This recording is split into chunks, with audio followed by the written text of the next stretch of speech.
Masuk ke tak? Okey. Jangan. Okey, dah mata. Masuk tak dalam ni? Suara saya masuk Masuk. Masuk masuk keluar balik. Masuk. Masuk keluar balik. Mestilah masuk keluar balik. Tak ada masuk dalam ni suara dia. Tak ada bunyi masing-masing Tak ada. Very Okey, clear. Very clear. 90. Semua dah sampai. Aisyah? Kak Aisyah? Kenapa dia? Tengah lari. Di sana lah Kak Syah. Dengarkan tempat VIP. Tadi tak nampak datang kan? Children's Day lah. Children's Day. Kita children's ke?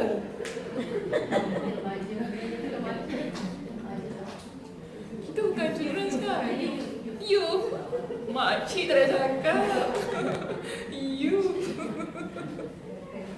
Makcik dia tak ada makcik dia. Makcik Stay tak ada makcik Stay. Habis saya buat makcik Stay.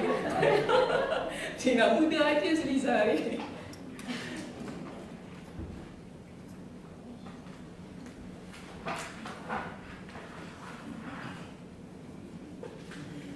Okey, baik, kita mulakan pengajian kita. Bismillahirrahmanirrahim. Innal hamdalillah nahmaduhu wa nasta'inuhu wa nastaghfiruh wa na'udzu billahi min shururi anfusina wa min sayyiati a'malina. Man yahdihillahu fala mudilla lahu wa man yudlilhu fala hadiya lahu. Wa asyhadu an la ilaha illallah wahdahu la syarika lahu wa asyhadu anna Muhammadan 'abduhu wa rasuluh. Amma ba'd. Rabbi shrah li sadri wa yassir li amri wahlul 'uqdatam min lisani yafqahu qawli. Rabbi zidni 'ilma warzuqni fahma. Allahumma inna nas'aluka 'ilman nafi'a wa rizqan thayyiban wa 'amalan mutaqabbala. Assalamualaikum warahmatullahi wabarakatuh.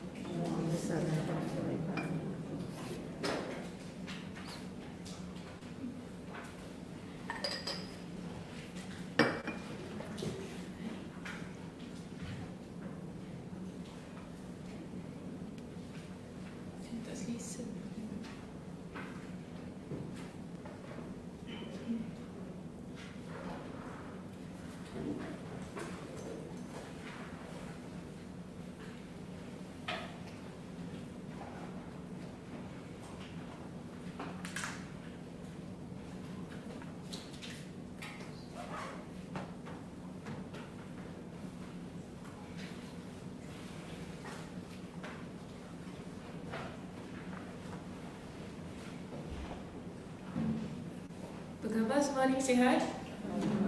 Alhamdulillah. Dah sarapan? Dah. Sarapan apa? Prata. Masya Allah. Prata banjir. Prata tak banjir tak ada? Tak ada. Kau main lagi, ya Allah. Seronok lah dah sarapan. Ni kalau tanya boleh jawab lah ya. Masya Allah. Bagus. Hari ni kita tanya dia seorang ya. Okey, hari ni muka surat berapa kita? 23. Keutamaan ketiga ya. Assalamualaikum. Tak apa. Sila masuk. Kalau saya kunci pintu macam mana? Duduk luar. Duduk luar. Tapi ada MP5 ni. Ada apa? MP5. Bila ya. Assalamualaikum. Orang jauh. Masya Allah. Daya headphone sama. Kunci pintu baguslah Maknanya saya datang jauh. Orang jauh. Isu ni tak? Isu Woodlands. Sian.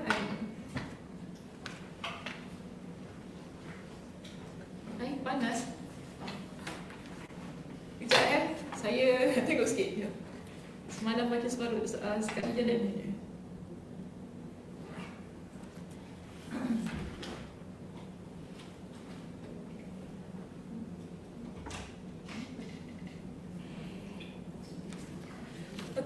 surat kita yang ke-23, kita akan bincangkan keutamaan yang terakhir bagi ilmu Asmaul Husna.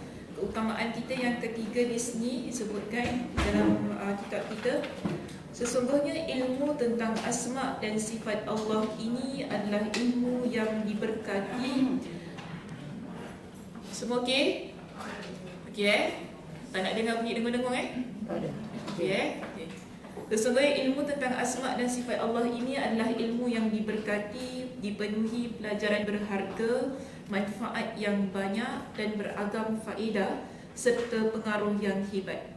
Keutamaan ilmu ini dan manfaatnya yang besar akan terlihat melalui banyak hal. Di antara yang terpenting adalah sebagai berikut. Yang pertama, disebutkan bahawa ilmu ini merupakan pengetahuan yang paling mulia, agung dan tertinggi darjatnya. Kemuliaan ilmu ini tak lain kerana kemuliaan pengetahuan di dalamnya. Tiada yang lebih mulia dan utama dari pengetahuan tentang Allah, asma dan sifatnya yang tertuang di dalam Al-Quran dan Sunnah Rasulnya yang mulia. Oleh kerana itu, orang yang menyibukkan dirinya untuk berusaha memahami ilmu ini adalah orang yang menyibukkan dirinya untuk mencapai tujuan dan akhir yang mulia lagi agung. Poin kita yang pertama ni kan, kita dah bincang pada keutamaan yang pertama. Okey, muka surat berapa? Muka surat 11. Jadi keutamaan yang pertama di sini ialah keutamaan yang pertama yang telah kita bincangkan di muka surat 11 hinggalah ke akhir poin tersebut. Okay, jadi ada 4, 1, 2, 3,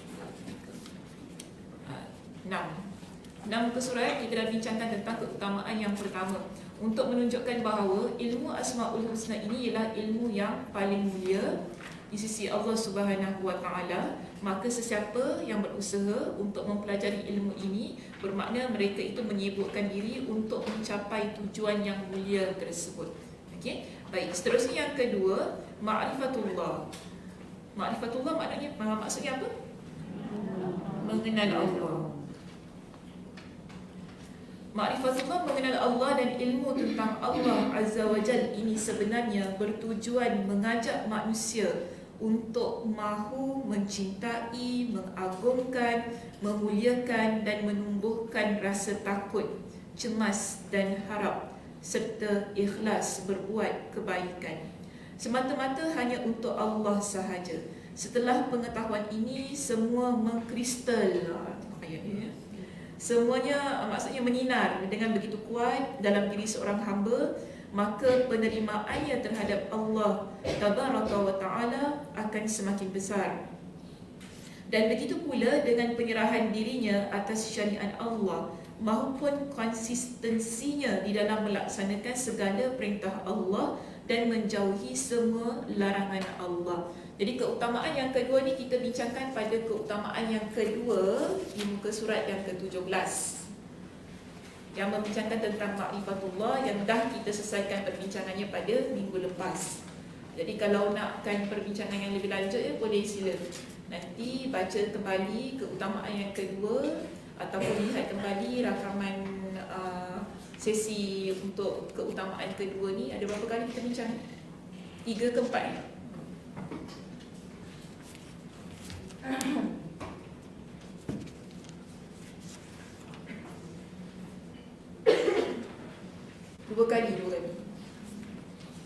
Dua kali kita bincang tentang keutamaan yang kedua. Jadi saya pun tak nak nilai, tak nak bincang panjang-panjang tentang keutamaan yang kedua ini. Yang penting ialah pada bentuk yang kedua tersebut, ianya akan menjadikan kita seorang muslimah yang kenal Allah. Bila kita kenal Allah, kita akan lebih konsisten untuk mendekati Allah Subhanahu Wa Taala menerusi amal soleh yang kita lakukan dan juga menjauhi larangan Allah Subhanahu Wa Taala. Baik, jadi hari ini kita masuk yang ketiga, keutamaan di situ kan. Ketiga, sesungguhnya Allah Jalla wa Ala mencintai asma dan sifatnya. Jadi Allah Subhanahu Wa Taala cinta pada nama yang ada pada Allah.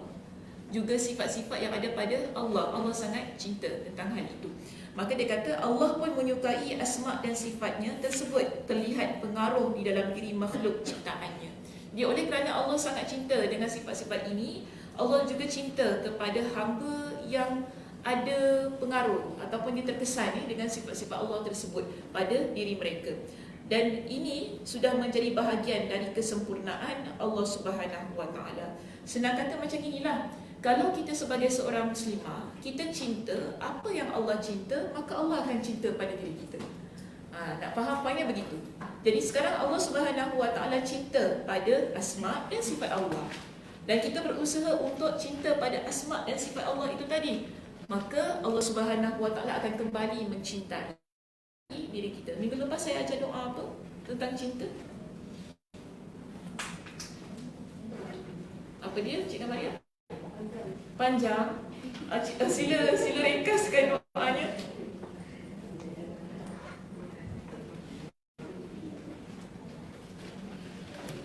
Apa dia Kak Ram? Cinta, doa cinta. Suruh Liza, Liza. Kenapa main pas-pas? Saya baca, you baca sila. Doa ni pendek je boleh? Yang pendek. Allahumma inni as'aluka hubaka wa Betul. yuhibbuka wa hubbuka amali yuqarribu ilaika. Allahumma inni as'aluka hubbaka wa hubbu man yuhibbuka wa amalin yuqarribu ila hubbika. Jadi ini yang kita kata, bila Allah Subhanahu Wa Taala mencintai satu perkara, bahkan kita minta kepada Allah supaya kita ni didekatkan dengan perkara yang Allah cinta, amalan yang Allah cinta. Dan kerana apa? Kita nak mendapatkan kecintaan Allah Subhanahu Wa Taala itu tadi.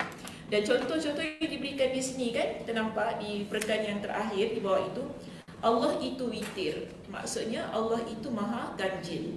Dan Allah mencintai banyak perkara yang witir, iaitu yang ganjil yang ada pada makhluknya.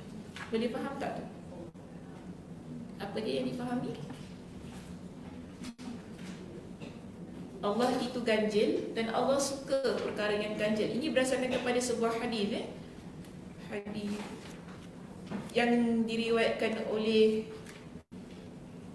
Imam Al-Bukhari. Okey. Hadis yang diriwayatkan oleh Imam Al-Bukhari, innallaha witrun yuhibbul witra. Sesungguhnya Allah itu maha ganjil dan Allah mencintai yang ganjil. Allah cinta yang ganjil tu macam mana ganjil tu? Macam apa? Solat witir. Solat witir ganjil ya? Berapa Cik Maria solat witir? 1, 3 1, 3, 5. Ini macam nombor telefon. 1, 3, 5 1, 3, 5 7, 9 11, 13. Oh, macam itu. Yang ganjil ya, betul tu. Okeylah, cantik. Lagi ada contoh yang lain? Apa dia? Apa 7? Surah Al-Fatihah 7 ayat berulang. Okey. Lagi selain itu? Salat witir dah sebut tadi.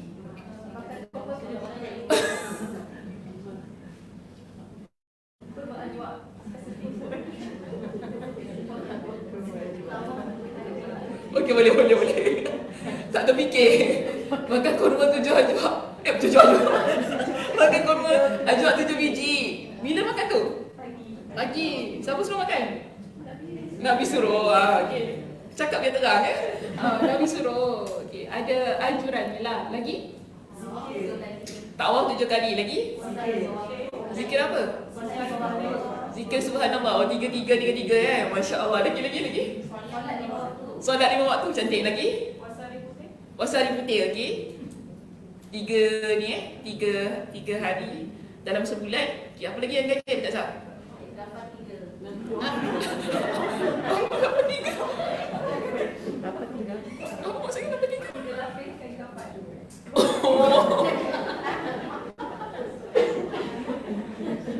Kain kafan. Okey, faham. lain. Okey, tadi Kak Sah tadi, Kak Sah, apa dia? Doa aku tiga kali. Oh, Nabi doa 3 kali. Supaya 3 kali lah doa. Oh, supaya 3 kali. Doa pagi, doa petang 3 kali. Oh, doa pagi, doa petang 3 kali. Semua ganjil lah maknanya. Apa dia? Wuduk 3 kali. Okey, cantik. Lagi? Sa'i. Okey, sa'i 7 kali. Okey, apa lagi?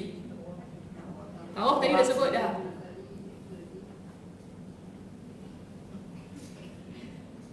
Ambil gambar ganjil boleh? Boleh. Tak ada yang mati ya?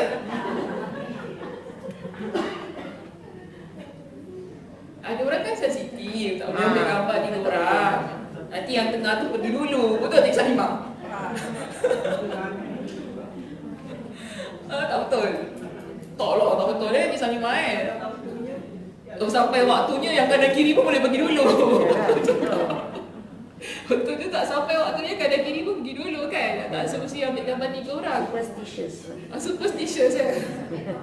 Jadi, okey, kita relate dengan ni. Jadi, adakah keganjilan yang mencintai Allah itu superstitious?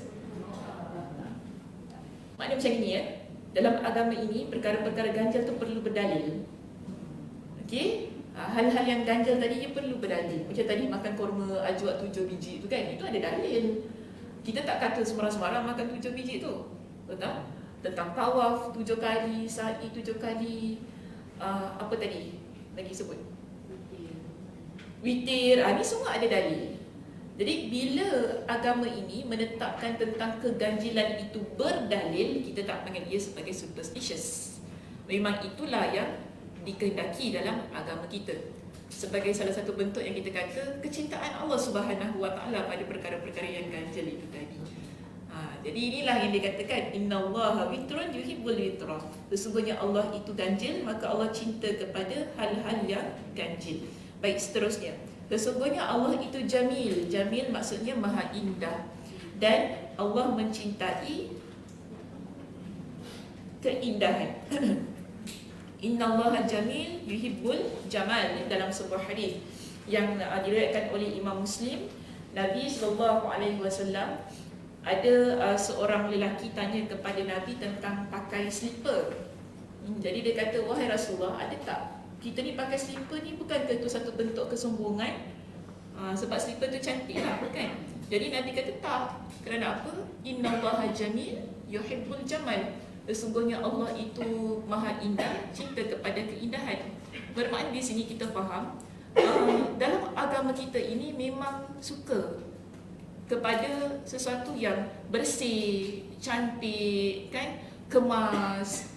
Jangan macam mana nak cakap kan? Jangan kotor, jangan berbau. Ini agama mengajarkan begitu. Kerana itulah kecintaan Allah Subhanahu Wa Taala. Kerana sifat Allah yang maha indah itu tadi. Jadi kita sebagai hamba, bila kita ni berusaha untuk mengekalkan keindahan tersebut, menjaga diri kita supaya kita ni terlihat indah, sopan, cantik, bersih. Ini semua ialah sebagai satu usaha untuk meraih kecintaan Allah Subhanahu Wa Taala juga.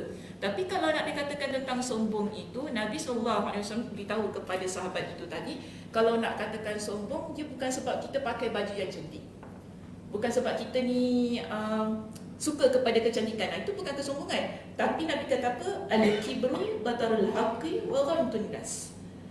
Kalau kita nak kata sombong, sombong inilah bila kita menolak kebenaran dan meremehkan orang lain.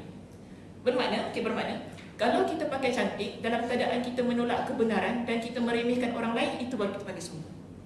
Tapi kalau kita pakai cantik, just memang suka cantik kan, kemas, bagus, tak ada masalah, bagi saja. Balik kepada niatnya jugalah. Kenapa sukakan kepada kecantikan dan keindahan? Kalau kita menjadikan kecantikan dan keindahan itu sebagai satu perkara yang gah sehingga menimbulkan kesombongan dalam hati kita, memang itu salah.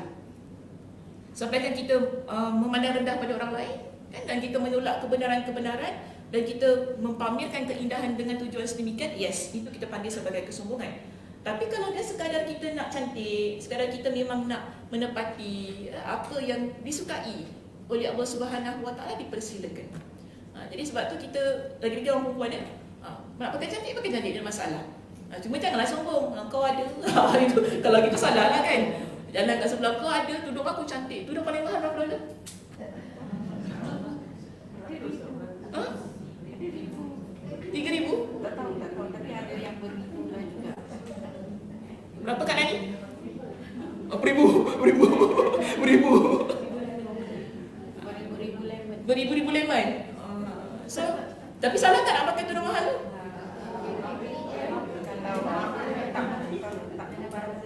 Kalau tak membazir tak salah.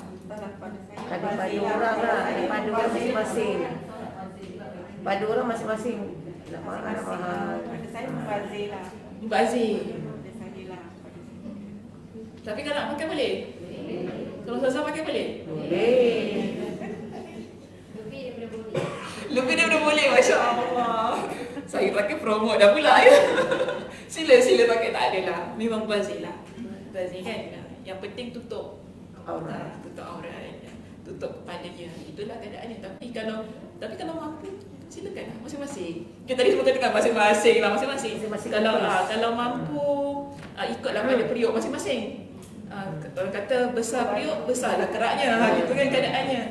Kalau kecil periuk, kecillah keraknya. Jadi kalau kita rasa kita mampu, memang itu kemampuan kita dan memang sebulan gaji kita sampai 100,000 contohlah kan. Nak beli, memang kalau dia pakai tudung 1,000 mungkin tak standard lah dia. Betul? Tak kena untuk diri dia. Jadi memang wajar dia nak pakai tudung 20,000 ke, 30,000 ke, dia nak letak diamond beli dekat kepala dia.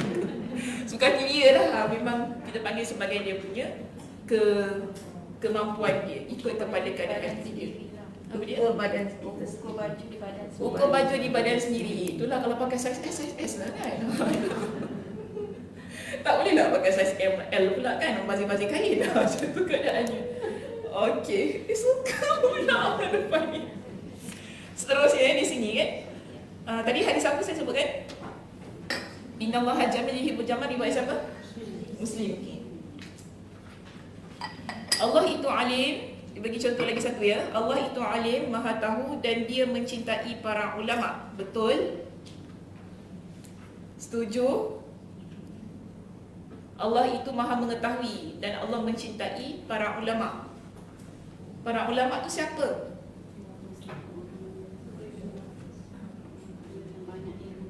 Orang yang banyak ilmu. Lagi?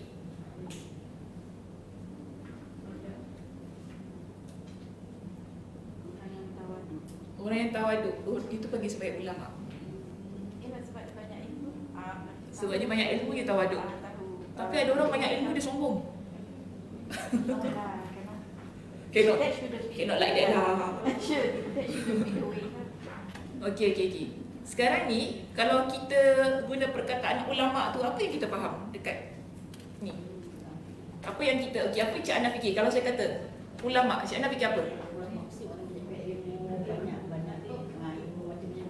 Dari segi apa pun ilmu dia tahu sebesar dia lah. Tak semesti agama. Kadang-kadang kan macam tentang kesihatan juga, banyak ilmu. Itu kira-kira. Jadi doktor kita boleh panggil ulama lah. Kalau doktor Sakinah boleh, doktor Sakinah boleh. kalau doktor kat klinik boleh panggil ulama.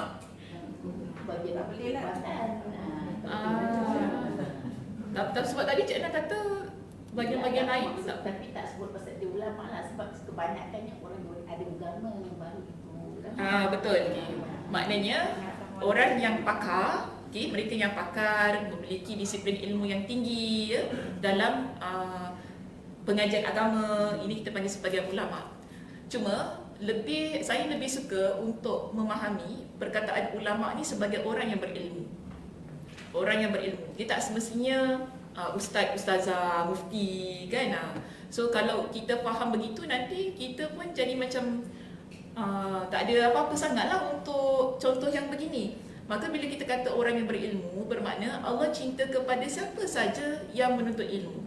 Sebab itu dalam hadis riwayat Muslim, Nabi ingatkan, man salaka tariqan yaltamisu fihi ilman sahalallahu lahu bihi tariqan ilal jannah.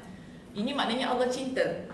Siapa yang dia melalui jalan, yang mana jalan itu merupakan jalan-jalan untuk menuntut ilmu, maka Allah akan mempermudahkan bagi dia jalan untuk menuju syurga.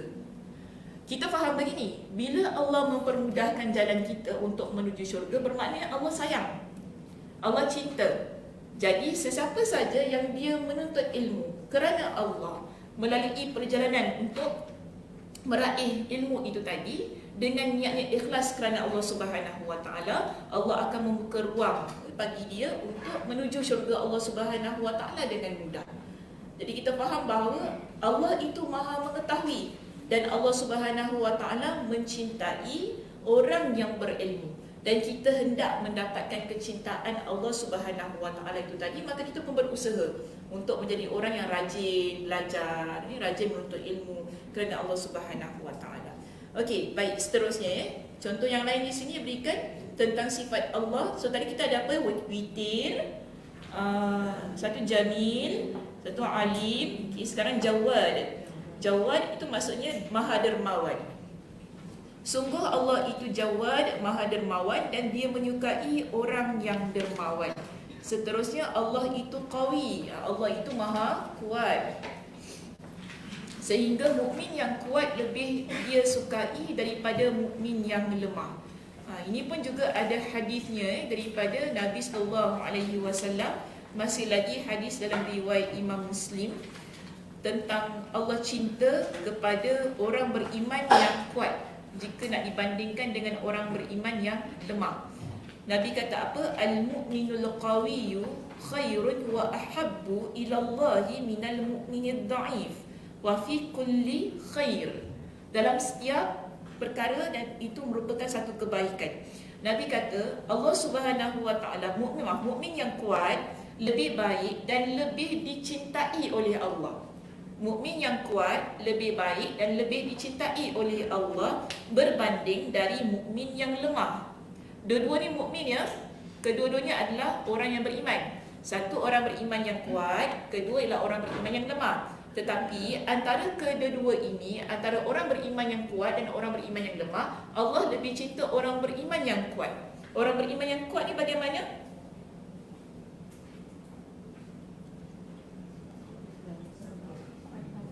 Kuat badan? Kuat beribadah. Oh, kuat ibadah. Sorry. Dengar kuat badan tadi.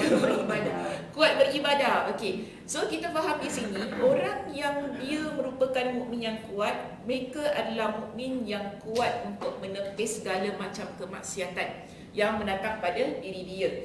Okey, dia adalah seorang mukmin yang kuat. Bila kita kata dah dapat tepis segala kemaksiatan tu, kuat dah dalam beribadah, sebagaimana yang tadi kakak sebutkan. Jadi dalam hal ini Allah lebih cinta kepada orang yang sedemikian. Dia tak lemah, dia tak macam sikit-sikit je orang dah merayu je terus pergi kan. Sikit-sikit gini je terus ikut. Dia tak ikut harus begitu. Tetapi mukmin yang kuat ialah mukmin yang memang dia jiwanya kental. Apa-apa pun yang dia nak buat, dia mesti fikir tentang syariat Allah, tentang apa yang Allah perintahkan. Jika dia tahu perkara itu adalah perkara yang Allah larang, dipujuk bagaimana sekalipun dia akan tetap kuat. Dia takkan cepat goyah.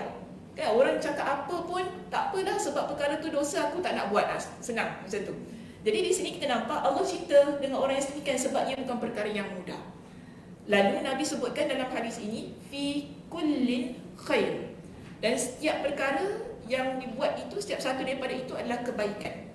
Kemudian Nabi SAW ingatkan kepada kita, mukmin yang kuat, mukmin yang lemah ini tak kira dalam keadaan-keadaan apa pun, ihris ala ma yanfa'uk.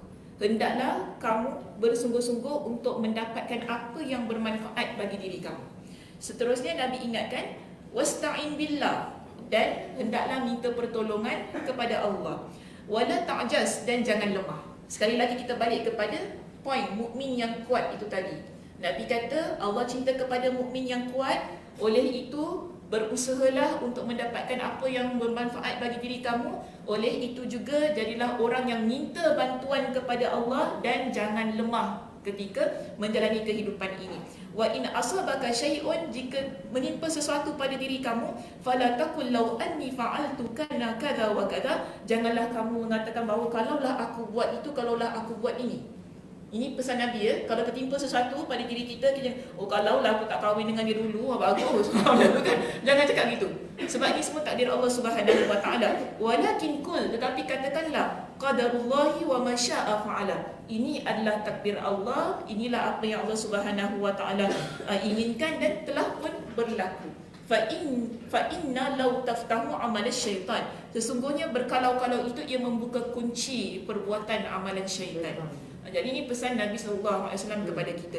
Yang penting ialah kita faham daripada hadis itu, jadi seorang muslimah yang kuat dalam kehidupan ini, kuat dalam menjalankan perintah Allah dan meninggalkan larangan Allah. Seterusnya, jadilah seorang muslimah yang sentiasa berusaha untuk mendapatkan apa yang bermanfaat bagi diri kita. Maknanya kuat dalam hal itu. Kalau perkara tersebut tak bermanfaat, jangan buat, tinggalkan saja. Kuat dalam meninggalkan pun penting. Kadang-kadang kita kuat-kuat juga, tapi kuat juga meninggalkan. Tak kuat meninggalkan kan. Kita buat je apa yang Allah Subhanahu wa taala larang. Tak boleh begitu. Di sini ialah Nabi ingatkan, minta pertolongan kepada Allah dan jangan lemah. Dan seterusnya sabar dengan apa yang berlaku dalam kehidupan kita, balikkan kepada Allah Subhanahu wa taala. Dan itulah yang akan menjadikan kita menjadi seorang muslimah yang dicintai oleh Allah Subhanahu wa taala. Tadi hadis saya sebutkan riwayat siapa? Hadis riwayat Imam Muslim. Seterusnya, Allah Hayy. Allah Hayy. Maknanya Allah itu Maha Pemalu. Dan Allah mencintai orang yang pemalu. Macam mana tu? Hari tu baru bincang pasal malu kan? Dekat mana? Pergas. Dekat Pergas. Okey, baru kat Pergas. Okey, apa Kak Azhar kita bincang pasal malu? Ya? Jaga kepala, jaga perut. Jangan sampai orang tahu. Memang orang tak tahu pun. Jaga kepala, jaga fikiran. Jaga fikiran kita. Okay, jaga fikiran kita. Jadi Allah Subhanahu wa taala itu Maha Pemalu. Bila kita berusaha untuk mengekalkan rasa malu dalam diri kita ini, itulah yang akan menjadikan kita hamba yang Allah Subhanahu wa taala cinta. Okey, pada perbincangan yang hari itu saya sebutkan bahawa orang yang sebenar-benarnya malu ialah mereka yang menjaga kepalanya dan apa yang dia fikirkan. Ini merupakan ciri-ciri orang yang memiliki rasa malu yang sebenar-benarnya kepada Allah Subhanahu wa taala. Sebab apa? Kita ni akal kita, pemikiran kita hanya Allah Subhanahu wa taala saja yang tahu. Orang lain tak tahu apa yang kita fikir. Kita boleh fikir apa saja yang kita nak. Kan, sebab apa orang lain tak tahu. Tapi bila kita faham Allah itu Maha mengetahui, kita rasa malu kan dalam diri kita, maka kita pun takkan memikirkan perkara yang tidak dalam pemikiran ini. Kerana tahu Allah tu tahu.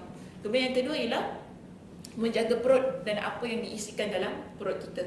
Seterusnya ingat kepada kematian dan kebinasaan pada kematian. Yang keempat apa ya?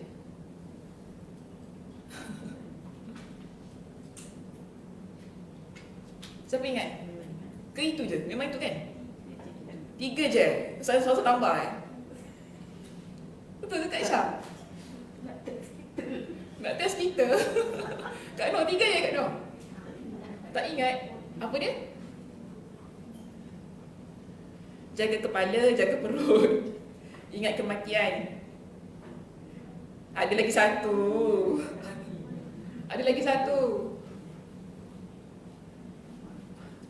Kejar akhirat, tinggalkan dunia. Okey? Lagi satu. Kejar akhirat, tinggalkan perhiasan dunia. Jadi Nabi kata apa? Faman fa'ala dzalik, siapa yang buat semua itu, maka mereka inilah orang yang sebenar-benarnya malu kepada Allah Subhanahu wa taala.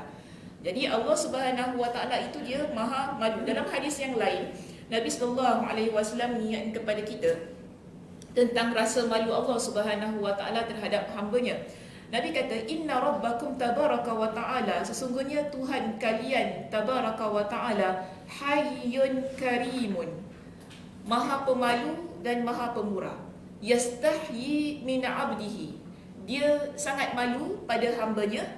Idza rafa'a yadayhi ilaihi, bila hamba itu mengangkat kedua tangannya kepadanya, ayyaruddahuma sifran, kemudian dia menolak ataupun membiarkan kosong tangan kedua hamba itu. Hadis riwayat Imam Abu Daud dengan sanad yang sahih. Ini bukti yang mana Allah Subhanahu wa taala tidak pernah menolak doa hamba-Nya. Allah Subhanahu Wa Taala malu kalau kita ni berdoa, tapi kemudian Allah biarkan saja doa kita tu Allah tak berikan apa-apa. Allah biarkan kita dengan tangan kosong. Jadi Allah malu. Allah akan bagi kita apa pun yang kita minta. Okey, dalam konteks hadis ini kita faham Allah Subhanahu Wa Taala akan jawab, tapi dengan caranya yang tersendirilah ya. Tak semesti kalau kita minta A kita akan dapat A. Kan? Gitu. Jadi kita pun pernah ingatkan kalau seseorang ini dia berdoa kepada Allah, dia ada 3 kemungkinan. Satu, Allah Subhanahu Wa Taala akan kabulkan sebagaimana yang dia minta. Kedua ialah Allah Subhanahu Wa Taala apa? Melambatkan ke akhirat. Kan? Yang ketiga, Allah beri yang lebih baik daripada apa yang kita minta. Jadi ada 3 situasi kondisi. Hadis riwayat Imam Ahmad dengan sanad yang hasan li ghairi. Hadis yang saya sebutkan tadi, saya tak baca bahasa Arabnya, sebutkan saja bahasa Melayu senang.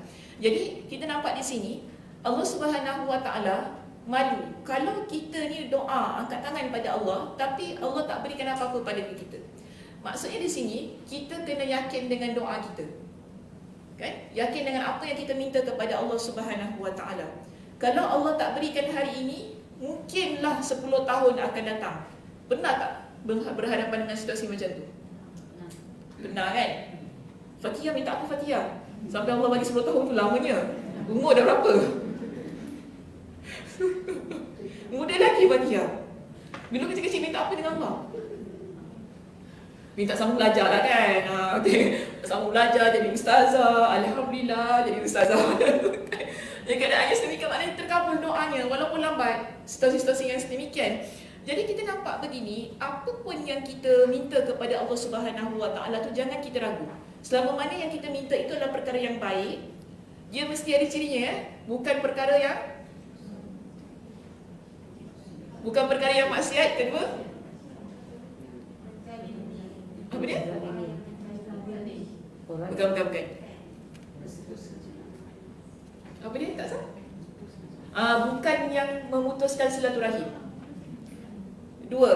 Okey. Selama mana kita doa pada Allah, doanya adalah doa-doa yang baik, yang bukan bertujuan maksiat pada Allah. Maksiat ni macam mana? Bukan. Maksiat macam mana Kak Siti? Siti Hajar. Nanti ada 2 Siti kat sini, Siti Sujan dan Siti Hajar. Macam mana Kak Siti? Macam doa nak kaya. Doa nak kaya, maksud? Tapi niat dia lain kan, yang kaya tapi niat dia untuk yang lain. Maksudnya apa tu? Okey, saya niat saya nak kaya. Tapi bukan nak apa tu, bukan nak derma, bukan nak apa. Niat saya nak kaya, nak bukan yang. Oh, nak sombong lah. Okey, ya betul juga. Boleh. Lagi, ada contoh lain? Doa tentang kemaksiatan ni. Selain daripada niat nak kaya, niat nak apa lagi? Niat nak dengki.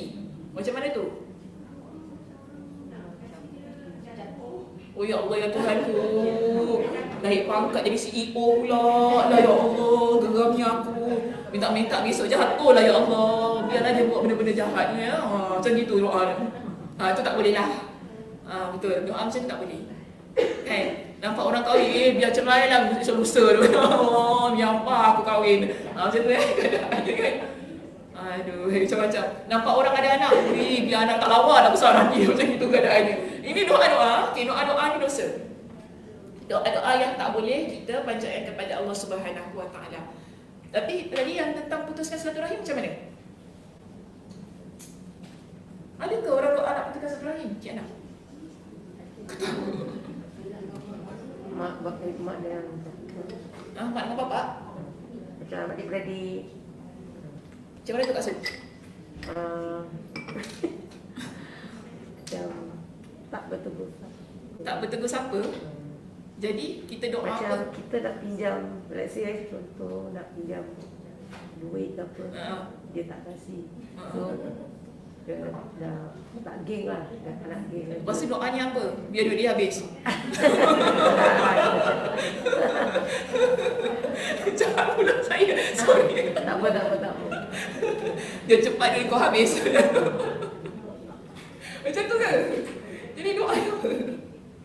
Doa nak memutuskan silaturahim tu ada serang ni. Sebab kalau kita doa janganlah jumpa kakakku. Itu tak apa, itu okey lagi. Itu bukan sebab kita kata macam Maknanya nak jumpa lain hari kan? Hari tu je kan? Ke sampai bila-bila tak nak jumpa? Kenapa? Ada sebab apa? Ada orang lah.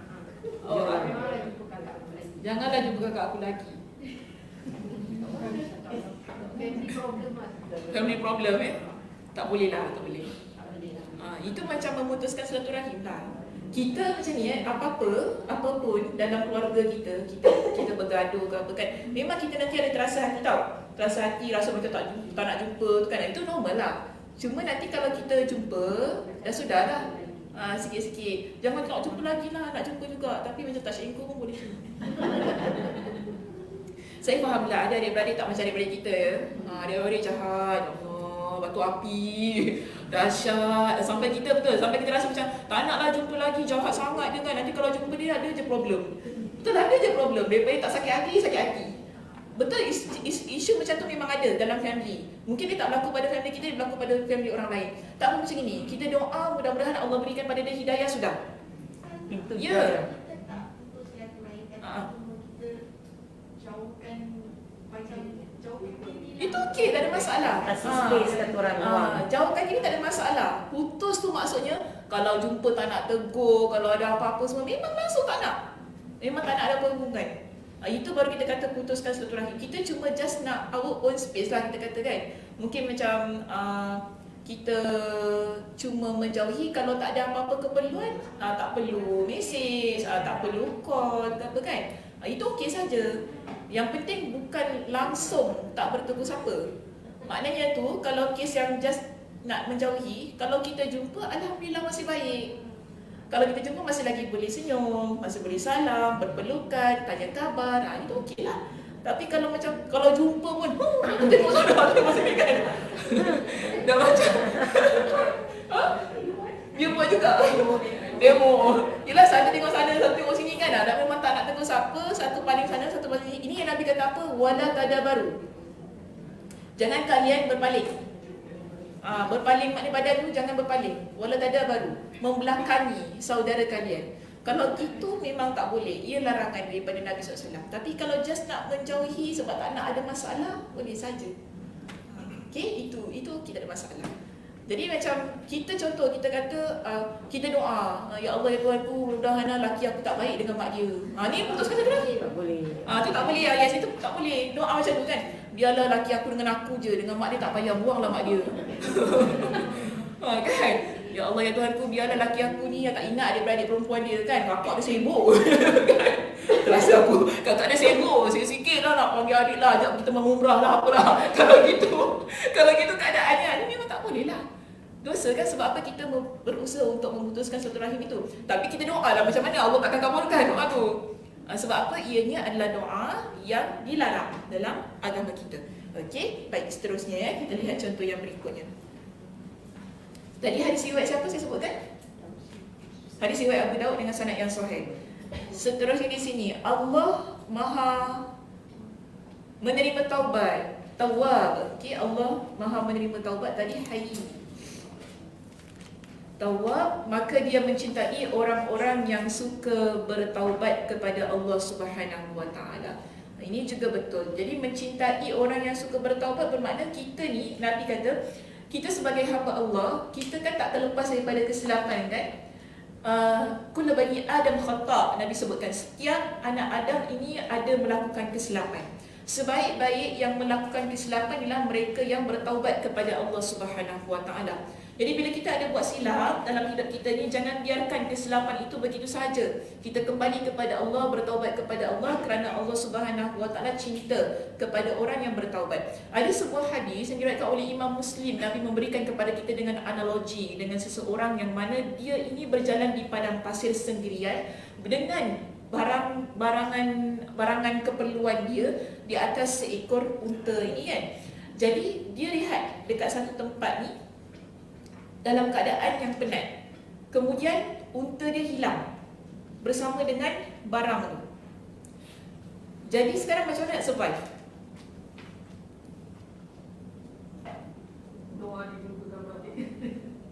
Dia cari kan? Dia cari unta tu tak jumpa-jumpa. Berkali-kali. kali dalam hadis riwayat Imam Muslim, hadis riwayat Imam Ahmad dan juga hadis riwayat Imam Ibn Majah menyatakan bahawa lelaki ini dia sampai 3 kali dia pusing tempat itu, dia cari mana unta ni. Sebab apa? Kalau tak jumpa, macam mana dia nak makan, macam mana dia nak minum. Sebab barang keperluan semua ada dekat atas unta itu. Sampaikan dia kata dia berputus asa dan dia mengharap kematian. Sebab ni kat padang pasir, kita bayang padang pasir, dia bukan macam dekat expressway apa, RNR tak ada tau. Dia semua, kita boleh minta tolong orang. Ni dekat padang pasir, dia tak ada satu benda pun. Dia jadi helpless, kita panggil macam tu. Kita bayangkan, contoh kita bawa kereta kita hilang. Apa rasanya? Dalam kereta tu, kita baru beli beg LV tadi kita letak dalam. Apa rasanya? Nangis, sedih kan? Macam-macam, okeylah macam ni. Pergi Johor, beli barang banyak kat Giant kan. Beli macam-macam lah, sampai tak bonet tak ada tutup lah. Lepas tu kita pergi lari rehat dengan suami kita pergi makan tengah hari. Lepas balik tu tiba-tiba hilang kereta tu, apa rasa? Kakak, tahu dia. Macam orang gila kan? Itulah yang berlaku pada lelaki. Macam nak gila dia cari unta dia. Keliling padang pasir tu, padahal padang pasir ni kalau kita fikirkan dia straight tau. Kita boleh nampak, even kalau unta tu kat ujung dah boleh nampak. Tapi dia masih lagi cari sampai dah dia dah penat. Dia nampak satu pokok, dia duduk kat pokok tu dalam keadaan yang dia dah helpless tu, tak tahu nak tolong siapa. Dan dia sangat rasa macam tak apalah, mungkin aku akan mati dalam keadaan yang begini. Sebab tak ada makan, tak ada minum. Bila dia rehat tu, tiba-tiba unta tu kat depan mata dia. Guys, apa rasa kita? Macam mana rasa happy tu? Happy yang biasa-biasa ke happy yang sangat-sangat? Sangat-sangat. Sampaikan lelaki ini dia kata apa? Ya Allah, aku Tuhan kau, engkau hamba aku. Dia terbalik sebab suka sangat. Ya Allah, engkau hamba aku Tuhan kau. Macam gitu. Sebab dia suka sangat, saking suka sangat dia sampaikan dia tersasul. Dia suka sangat. Keadaan dia yang sangat suka itu, Nabi kata apa? Lallahu asyaddu farha. Nabi kata, bahkan Allah lebih-lebih lagi suka pada orang yang bertaubat kepada Allah. Sebagaimana lelaki itu tadi yang sangat suka, tapi Allah lagi suka keadaan orang yang bertaubat kepada Allah Subhanahu wa ta'ala. Kita tadi suka sangat sebab kita dapat apa yang kita ni sampaikan, kita tersusul cakap kan. Nabi kata keadaan Allah begitulah, bahkan lebih daripada itu bila ada hambanya yang datang bertaubat kepada dia. Bermakna Allah Subhanahu wa ta'ala yang memiliki sifat maha pengampun, maha penerima taubat ini, hamba itu dia buat dosa macam mana besar sekalipun, bila dia datang kepada Allah dalam keadaan yang menyerahkan dirinya kepada Allah, Allah cinta keadaan hamba tersebut. Tanpa Allah Subhanahu wa ta'ala nak kira dosa apa yang dia buat. Sebab kalau kita cinta, kalau kita suka, kita dah tak fikir tau apa-apa kekurangan yang ada pada orang itu. Sama juga bila Allah Subhanahu wa ta'ala cinta dalam keadaan itu, Allah tak ada nak buka rekod dulu buat apa. Tak ada nak buka file lagi. Dulu tahun 2013 awak ada buat gini kan. Ni dah tahun berapa ni? 2023 baru nak taubat. Baru nak taubat. Selama ni berapa tahun tu pergi mana? Allah tak tanya. Itu kita. Itu kita. Kita manusia yang akan tanya, kan? Kita yang perangai macam itu. Sebab tu beza antara kita dengan Allah. Allah tu maha penerima taubat. Kita tak boleh. Kita kalau suami kita dah buat salangan kita tahun 2000 pun kita mesti ingat lagi tu. Masa tunang pun ingat lagi. Kan? Dulu masa tunang you tipu I apa? Dah kahwin 20 tahun ingat lagi. Dosanya yang lalu tu, dosa yang lalu yang dia dah bertaubat, kita ingat lagi benda tu. Masih lagi membekas dalam hati, kan? Dahsyat kita manusia. Tapi Allah Subhanahu wa ta'ala, hamba buat dosa banyak kali, beribu kali. Macam Kak Aisyah kata, berjuta-juta lemon, beribu-ribu lemon kan. Hamba buat dosa banyak kali, buatlah banyak kali. Dia datang bertaubat kepada Allah, Allah terima. Dan Nabi SAW ingatkan kepada kita, keadaan itu berlaku 24 jam sampai hari kiamat. Sampai hari kiamat Allah akan membentangkan tangannya untuk orang yang berdosa dan bertaubat kepada dia, dan Allah cinta kepada orang yang terus datang kepada dia untuk bertaubat. 24 jam sampai hari kiamat bermakna ruang taubat tak pernah Allah tutup. Sebagai bukti cintanya Allah kepada orang yang bertaubat kepada dia.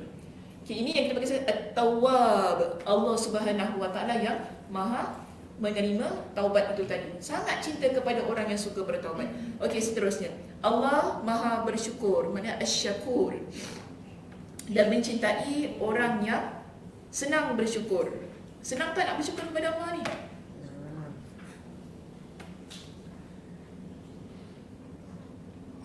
Kalau dapat yang senang, senanglah kan. Kalau dapat yang tak senang? Senang tak nak bersyukur pada Allah? Syukur pada Allah ni bukan pada waktu kita senang kita. Syukur pada Allah ni waktu kita susah dan senang. Itu baru kita kata bersyukur. Hamba Allah yang betul-betul bersyukur, yang Allah cinta tu, dia akan dapat kecintaan Allah Subhanahu Wa Taala tu kan, dalam keadaan yang sangat tinggi. Bila dia dapat memanjatkan rasa syukurnya kepada Allah, tu hamdalahnya. Bila kita syukur, kita ucap alhamdulillah pada Allah dalam keadaan suka dan duka. Sebab itu Allah Subhanahu Wa Taala, bila ada seseorang yang Allah Subhanahu Wa Taala matikan anaknya. Okay, ini hadis riwayat Imam At-Tirmizi dengan sanad yang sahih. Nabi kata Allah Subhanahu Wa Taala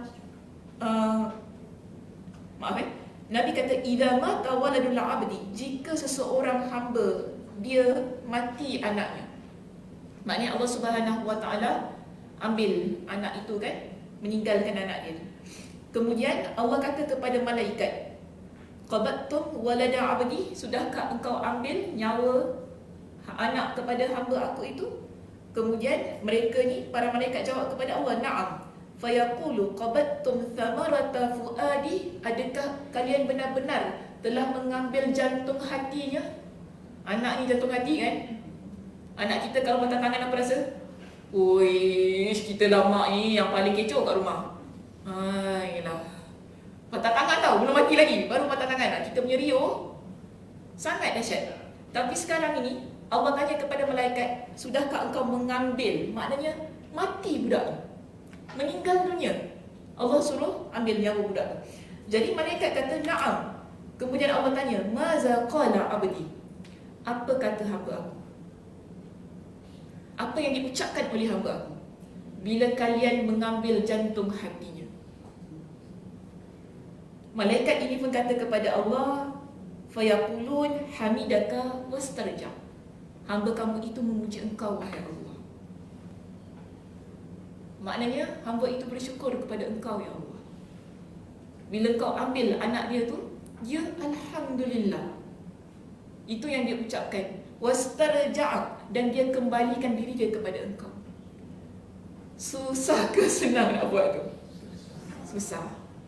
Tapi Allah kata kepada malaikat, fayaqulullah ibnu li abdi baitan fil jannah, binakanlah untuk hamba aku itu sebuah rumah, wasammu baitul hamd, dan namakanlah rumah itu dengan rumah kepujian. Allah berikan kepada seseorang yang mana dia mampu untuk bersyukur saat susah itu tadi, saat Allah Subhanahu Wa Taala uji dia tu tadi kan, dia masih lagi boleh ucap alhamdulillah, masih lagi boleh ucap alhamdulillah, masih lagi boleh ucap ucapan-ucapan yang mengembalikan dirinya kepada Allah. Allah kata kepada malaikat, hamba aku itu kau binakanlah untuk dia sebuah rumah, dan rumah itu khusus aku berikan kepada dia. Aku namakan rumah itu Baitul Hamdi, rumah kepujian. Ini ganjaran yang Allah berikan kepada orang yang mana dia mampu untuk bersyukur kepada Allah dalam keadaan suka dan duka. Bukan mudah, tetapi itulah ruang untuk kita mendapatkan kecintaan Allah Subhanahu Wa Taala. Seterusnya, Allah Maha Jujur, As-Sadiq, dan Allah menyukai orang yang jujur. Allah Maha Baik, iaitu Muhsin, dan Allah mencintai orang yang berbuat baik. Allah itu Rahim, Maha Pengasih, dan Allah mencintai orang yang mengasihi sesamanya. Jadi ini saya nak gabungkan semua contoh-contoh tadi dalam sebuah hadis. Nabi SAW bersabda, Nabi kata kepada kita tentang orang yang mengasihi ini. Ar-Rahimun yarhamuhumur Rahman. Hadis riwayat Imam At-Tirmizi dengan sanad yang sahih. Ar-Rahimun yarhamuhumur Rahman. Orang-orang yang pengasih, maknanya jiwanya penuh dengan kasih sayang, jiwanya sentiasa nak mengasihi orang yang ada di sekitarnya, kan? Orang yang begini, Nabi kata yarhamuhumur Rahman. Mereka adalah orang yang dicintai oleh Ar-Rahman. Tadi kita sebut sifat Allah apa? Ar-Rahim, kan? Ar-Rahman, Ar-Rahim. Maha pengasih, Maha penyayang. Jadi Nabi kata orang yang jiwanya penuh dengan kecintaan, tak suka bermusuhan, sangat meraihkan, orang yang begini Allah Subhanahu Wa Taala merahmati mereka. Irhamu, maka Nabi perintahkan kepada kita, irhamu man fil ardi. Hendaklah kalian jadi orang yang mengasihi siapa yang ada di atas muka bumi ini.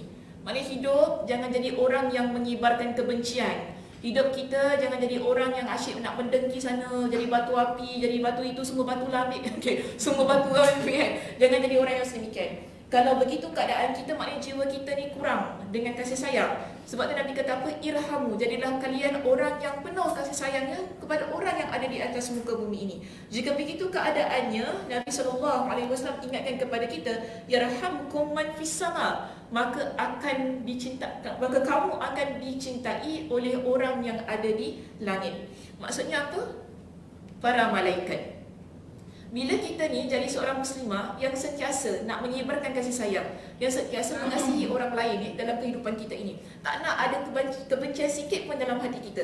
Bermakna di situ, pertama tadi Allah Subhanahu Wa Taala cinta. Kedua, para malaikat juga akan mencintai kita. Jadi ini ganjaran yang diperoleh oleh mereka yang berusaha untuk memiliki rasa cinta dan sayang dalam diri dia. Kenapa dia begitu? Kerana tahu Allah itu Maha Pengasih dan Maha Penyayang. Maka saya juga ingin ada sifat yang sedemikian. Tapi sifat kita sebagai manusia lah, bukan kita sifat yang sama macam Allah, lain ya. Ini sifat yang sesuai konteksnya dengan hamba Allah. Baik, seterusnya di sini sebutkan, sesungguhnya Allah menyayangi para hambanya yang penyayang. Okay. Allah itu satir. Satir maksudnya Maha menutupi keaiban. Okay, Maha menutupi keaiban. Dan Allah mencintai hambanya yang menutupi aib saudaranya. Ini juga penting ya, kita peringatkan sesama diri kita ni. Allah Subhanahu Wa Taala sangat suka menutupi aib hambanya.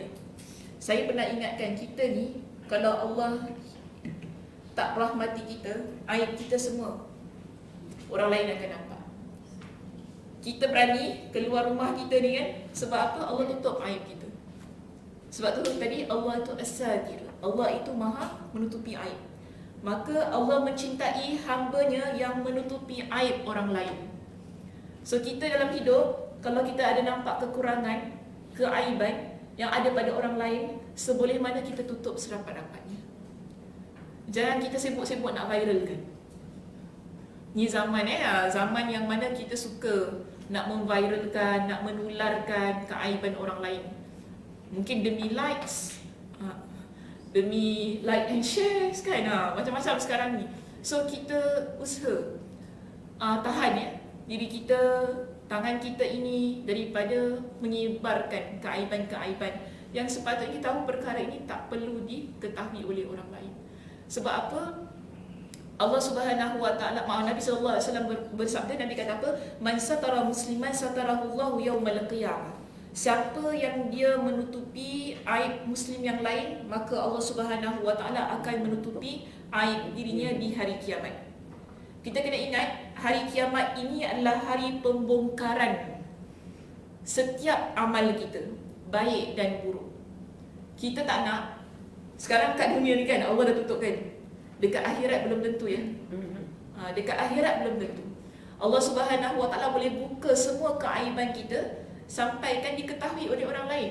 Kan ada satu kisah kan, dalam neraka, yang mana ada satu orang ini, dia mengelilingi neraka tu seperti keldai sampai perut dia terkeluar.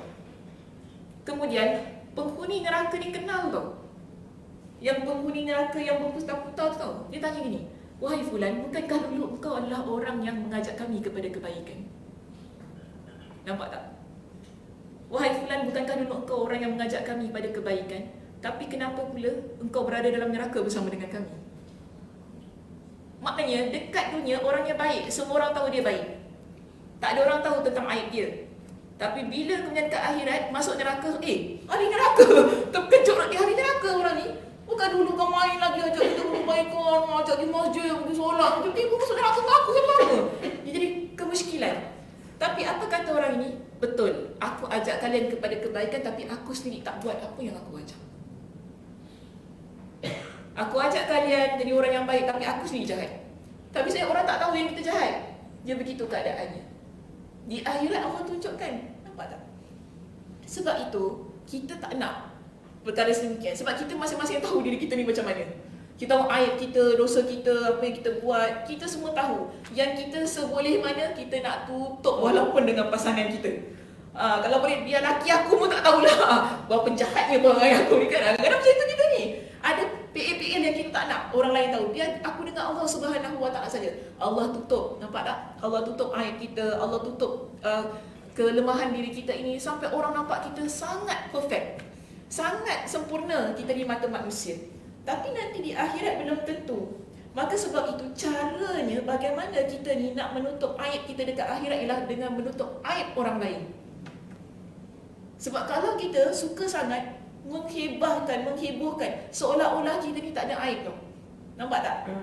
Seolah-olah kita ni tak ada aib. Kita sibuk sangat nak tunjukkan, oh ni lah orang ni jahat, orang ni lah macam ni lah perangai dia, gini-gini. So kita ni macam mana? Baik sangat kan? Kita lupa tentang diri kita yang sebenarnya banyak aib. Sampaikan kita sibuk sangat nak menghibahkan ataupun menghebohkan aib orang lain. Sebab tu kita kalau boleh, kita tutuplah. Mungkin kawan kita kawan dah bertahun-tahun dah sudahlah. Ada keaiban dia, kita tak payahlah nak beritahu kepada orang lain. Tutup sajalah. Okey. Kemudian kita ni, kalau kita tahu mungkin ada satu rahsia yang kawan kita sampaikan kepada kita, tutup rahsia tu. Jangan kita bilang kat orang ataupun beritahu kepada sesiapa. Kalau dah itu amanahnya sedemikian. Dan mungkin itu aib diri dia. Dia tak nak orang lain tahu, antara kita saja. Dan sudah begitu keadaan. Kita jangan sibuk kata, kau tahu Sakinah. Cerita kat orang, kau tahu Sakinah. Rupanya gitu kau, dasar lah perangai dia. Dia cerita kat aku, mana kau tahu dia cerita kat aku. Dah. Yang ni kita kat dia, dah habis. Dia jadi tersebar kan benda tu kan. Tak ada tutup lah. Sedemikian keadaannya. Kadang kita pun lupa tentang hal-hal yang ni. Seronok sangat cerita. Kita lupa tentang nak tutup aib orang lain, aib kawan kita sendiri. Jadi bahaya perkara-perkara ini. So bila kita ingat Allah itu tutup aib kita, maka tugas kita tutup aib orang lain. Mudah-mudahan Allah Subhanahu Wa Taala sebagaimana yang Nabi sallallahu alaihi wasallam pesan tadi, Allah tutup aib kita di hari kiamat kelak. Okey, seterusnya di sini. Allah itu afuun, Allah itu Maha Pemaaf. Dan Allah mencintai orang yang suka memaafkan kesalahan orang lain. Macam mana boleh maafkan kesalahan orang lain? Macam mana Kak? Takes time. Oh.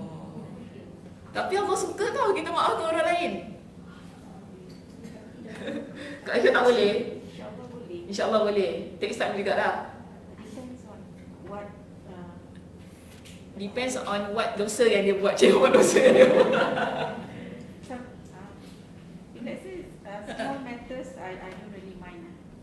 Then if big matters, it depends. I do forgive them, but to forget maybe takes time. But after all, I Forget tak apa, Allah tak suruh kita lupa.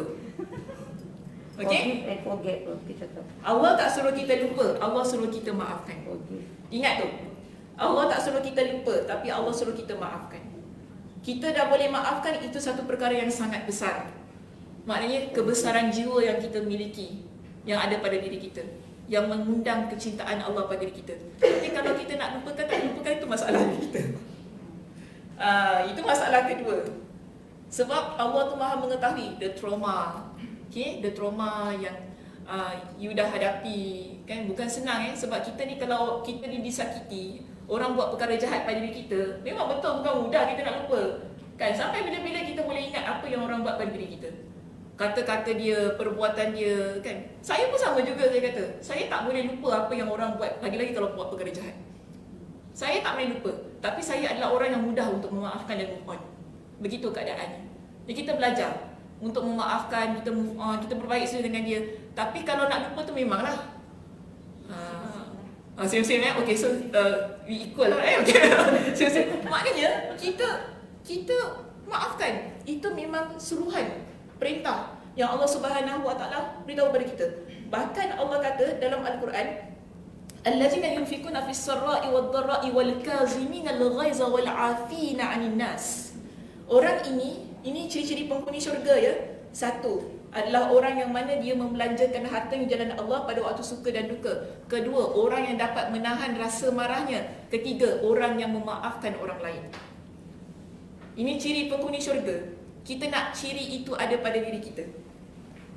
Kita sudahlah, maafkan. Tapi betul lah, kalau orang tu buat salah dengan kita hari ni, takkan dia maafkan kan? Susah, takes time lah.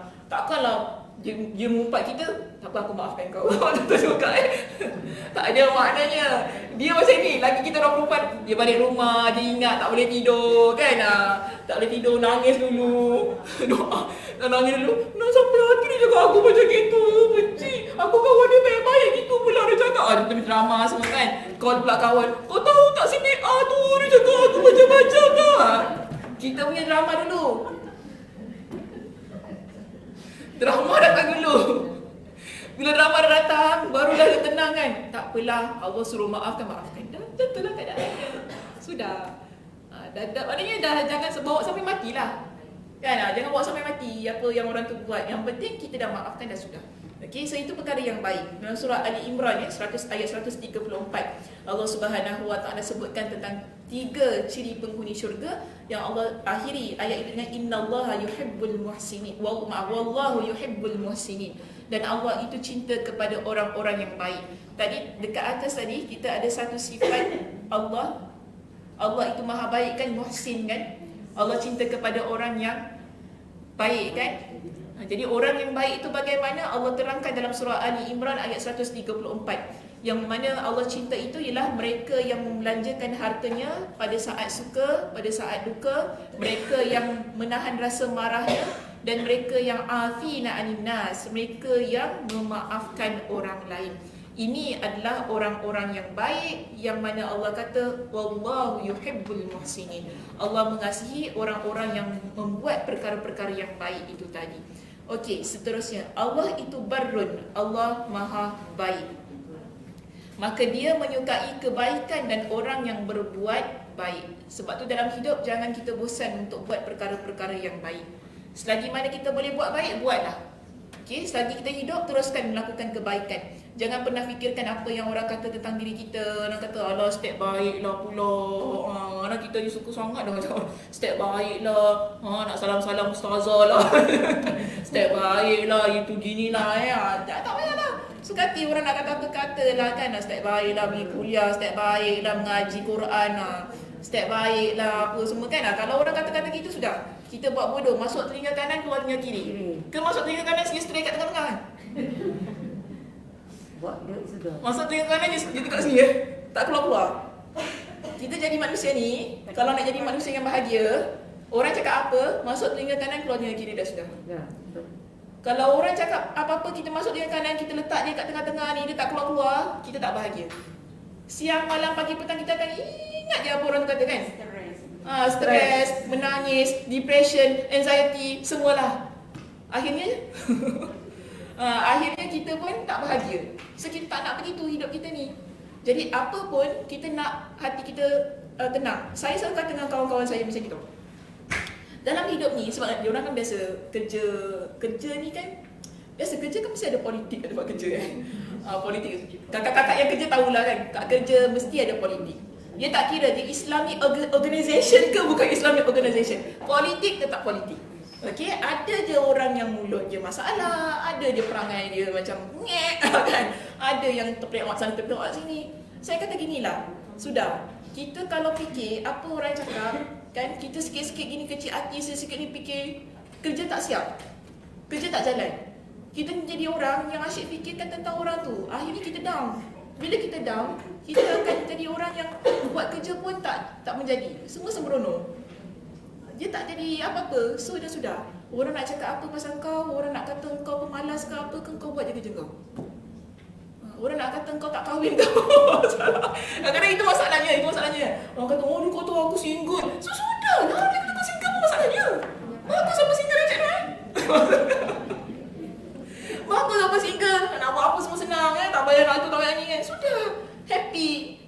tak minta orang bayar bil kita. Betul tak? Kita tak minta duit orang. Bayar aku punya duit api air. Ada? Tak ada. Dia punya mulut jalannya jalan tu je masalah. Kita sekarang terus jalan terus, tak payah fikir. Yang fikir untuk redha Allah Subhanahu Wa Taala dunia dan akhirat. Tenang hidup kita. Tak payah nak susah-susah orang tu cakap ni. Kita pula nanti kan yang rasa masalah, jiwa tak tenang, sakit hati, nak kena pergi jumpa kaunseling. Kaunselor kan, nak jumpa kaunselor macam-macam nanti. Kita jadi Banyak masalah. Apa pun yang penting, okey, kita teruskan kebaikan dalam hidup. Itu yang paling penting. Kalau jahat, hentikan. Kalau perkara itu perkara jahat, kita tinggalkan. Jangan kita buat. Baik, yang terakhir di sini, Allah Maha Adil dan Allah menyukai keadilan. Allah memberikan ganjaran kepada para hamba-Nya sesuai dengan sifatnya yang mulia. Lagi agung ini, baik itu ada maupun tiada. Perbahasan mengenai permasalahan ini sangatlah luas dan jelas membuktikan bahawa ilmu ini adalah ilmu yang mulia dan utama. Jadi tadi kita bincangkan ada berapa tadi sifat Allah disebutkan pada kita? Kita ada Witir, Jamil, Alim, Jawad, Qawi, Hayy, Tawwab, Syakur, Sadiq, Muhsin, Rahim, Satir, Afuun, Barun dengan Adil. Berapa tu? 14.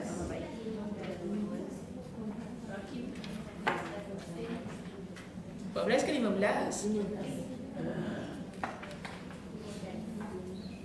Kira pun ada ni ada perbezaan ulama kira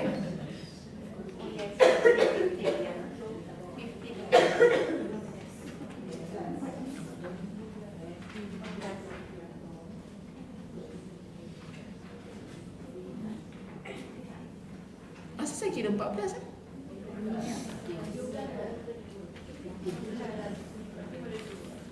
Page 23 ada 4.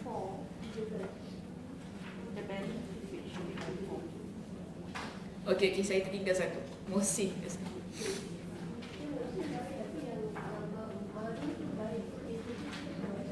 Apa dia?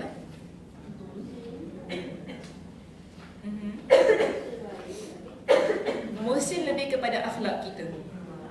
Okey? Makna akhlak baik kita. Kalau Barun perbuatan kita, perbuatan baik. Kalau Muhsin tu akhlak, makna sifat, kan? Kita punya karakter. Tapi kalau Barun tu perlakuan, bersedekah, tolong orang, dia macam tu. Macam tadi Muhsin tu yang Allah kata wallahu yuhibbul muhsinin, memaafkan. Ini sifat.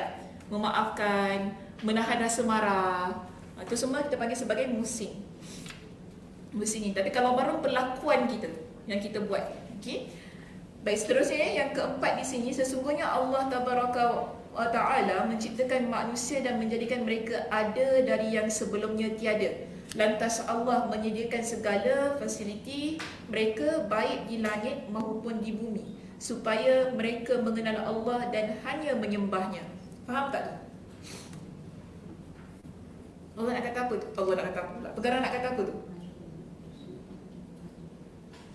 Kita asalnya tak ada. Terus kita ada. Okey? Kemudian Allah siapkan segala fasiliti. Maksudnya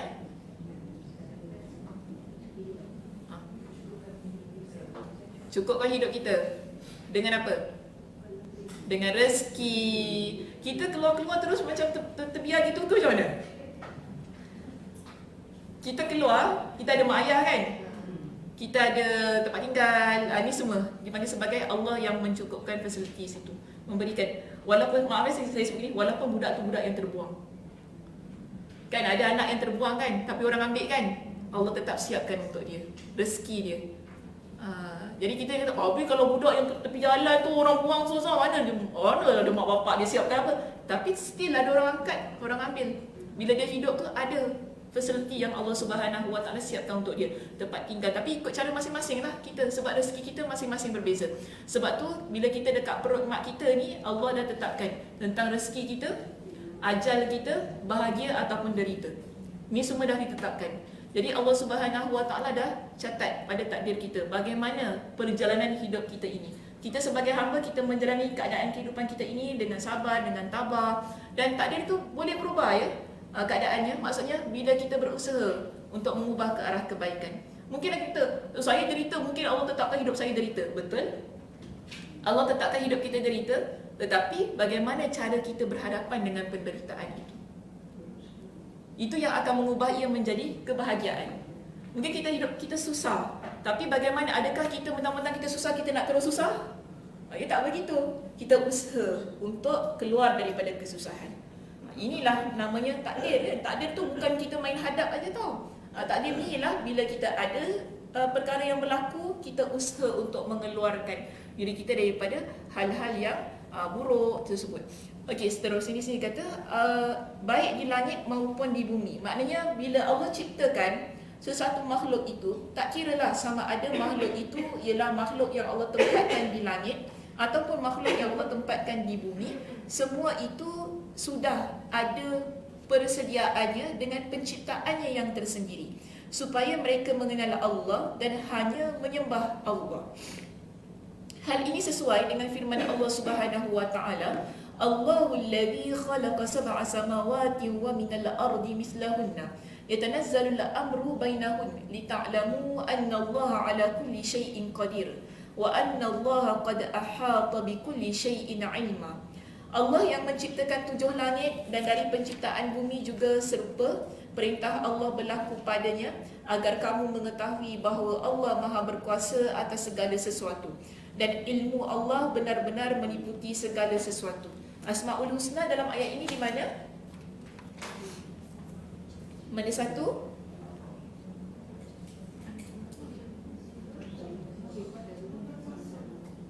Bahasa Arab. Nama bahasa Arab apa dia?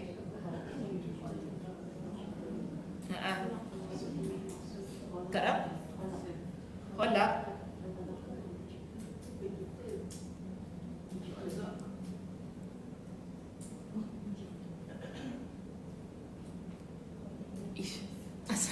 Kenapa? Mana? Qadir. Itu saya dengar. Qadir. Okey. Ada tak lagi satu?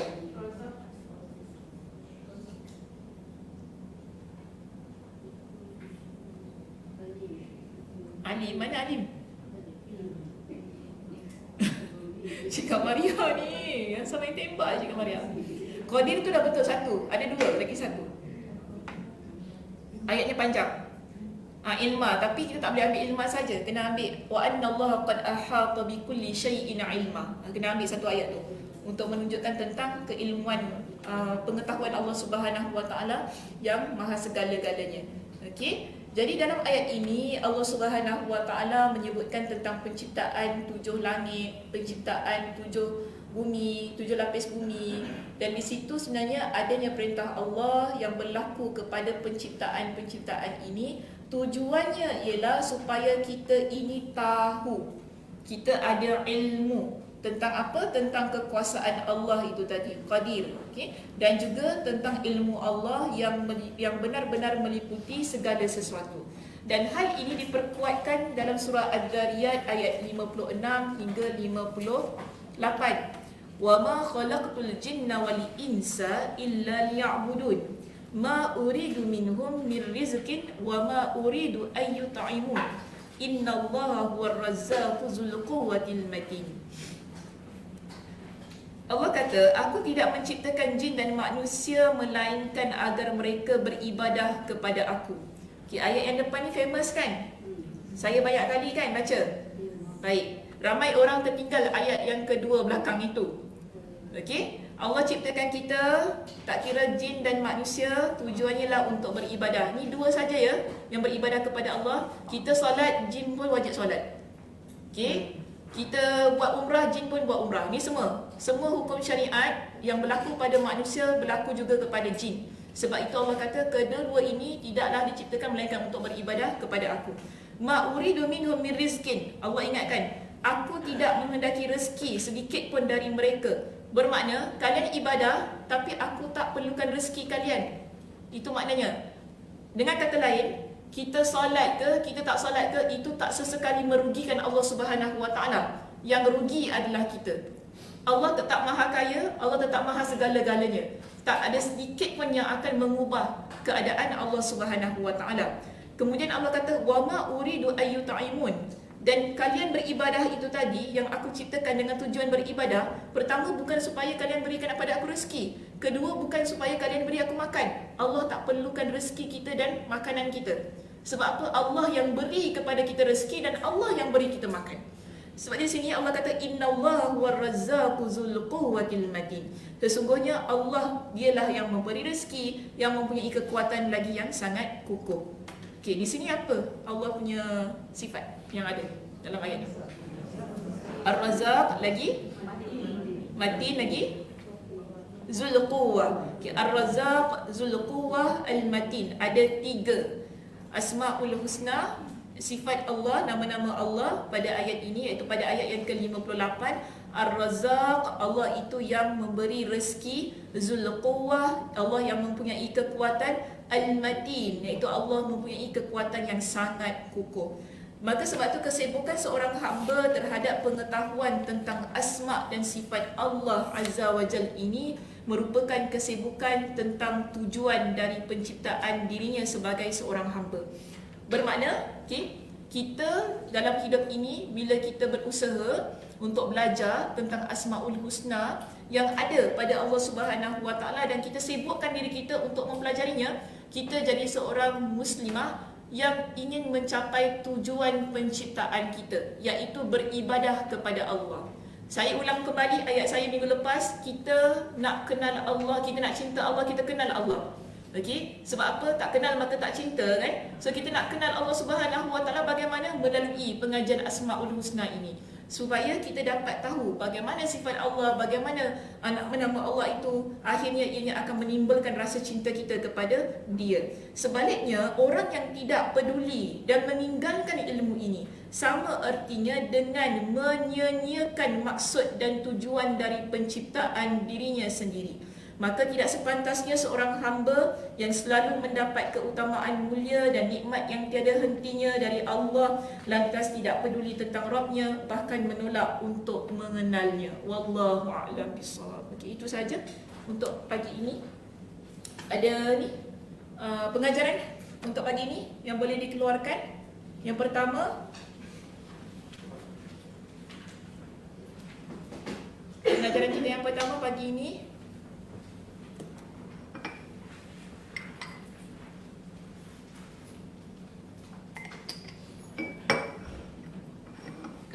nak cakap apa? Pengadaan.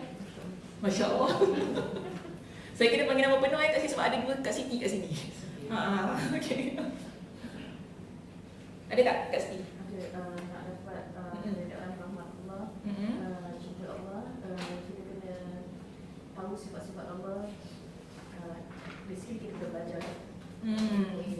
Untuk mendapatkan keredaan, kecintaan dan rahmat Allah, antara caranya ialah mempelajari, memahami tentang Asmaul Husna, tentang sifat-sifat Allah. Okey, cantik. Yang kedua, Kak Ramna.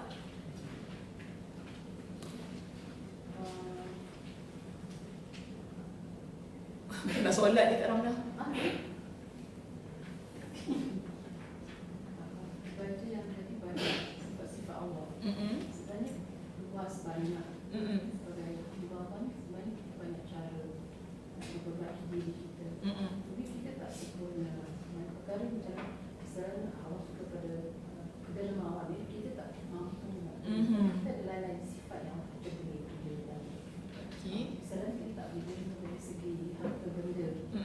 Tapi kita boleh jadi sebagai seorang kawan, kita boleh besar. Kita boleh derma kawan kita, doakan kawan kita secara Rahsia. Kita sebagai kawan, kita tahu kita menghadapi masalah-masalah yang harta, tapi kita mampu nak menerima. Kita boleh bagi support lah. Kita support, kita doa, kita mampu doa, kita kasih nasihat. Okey, jadi secara ringkas ni macam mana kita nak simpulkan poin itu?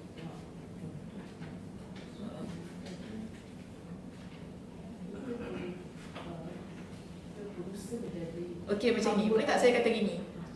Amal baik itu banyak, maka kita boleh pilih mana yang mudah untuk kita. Okey? Kita ada banyak pilihan untuk menjadi manusia yang baik, Ada banyak, maknanya Allah tak kata ini je, contoh apa tadi, derma je, itu sebagai amal baik kita. Tapi kita ada banyak lagi amal baik. Sebab kita kena pilih mana amal baik yang kuat bagi diri kita. Jika berbakti kepada kedua ibu bapa itu adalah amal baik yang kita boleh pegang, peganglah itu.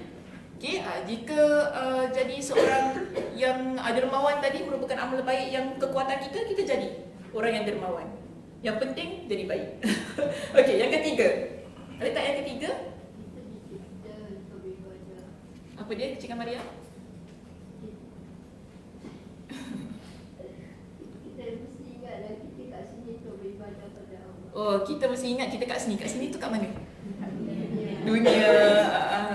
Kehidupan kita di muka bumi ini ialah untuk beribadah kepada Allah. Ibadah itu sangat penting kerana hasilnya akan dituai di akhirat kelak. Okay, wallahu a'lam bisawab. Kita ada permintaan daripada Cik, siapa nama Cik? Zainab. Zainab. Saina. Saya. Oh, ada permintaan daripada Cik Saina untuk mendoakan beliau yang akan menjalani pembedahan. Lama lagi pembedahan mata ya Cik. Okay, mudah-mudahan Allah Subhanahu Wa Taala berikan kepada Cik Saina kita dengan kekuatan, kesabaran dan kesembuhan ya setelah itu. Dan diberikan keberkatan kehidupannya dunia dan akhirat agar dapat terus-terusan beramal ibadah kepada Allah Subhanahu Wa Taala. Jadi dengan berkat Al-Fatihah kita doakan Cik Saina ini, moga-moga dengan niat yang baik, apa-apa jua niat yang baik ini kita doakan untuk beliau. Ala hazihi niyyah Al-Fatihah. A'udzubillahi minasyaitonirrajim. Bismillahirrahmanirrahim. Alhamdulillahirabbil alamin. Arrahmanirrahim. Maliki yaumiddin. Iyyaka na'budu wa iyyaka nasta'in. Ihdinas siratal mustaqim. Siratal ladzina an'amta 'alaihim ghairil maghdubi 'alaihim waladdallin. Amin. Okay, mudah-mudahan Cik ya sihat selalu. Okay, baik, saya tutup dengan tasbih kafarah. Subhanakallahumma wa bihamdika asyhadu an la ilaha illa anta astaghfiruka wa atubu ilaik. Assalamualaikum warahmatullahi wabarakatuh.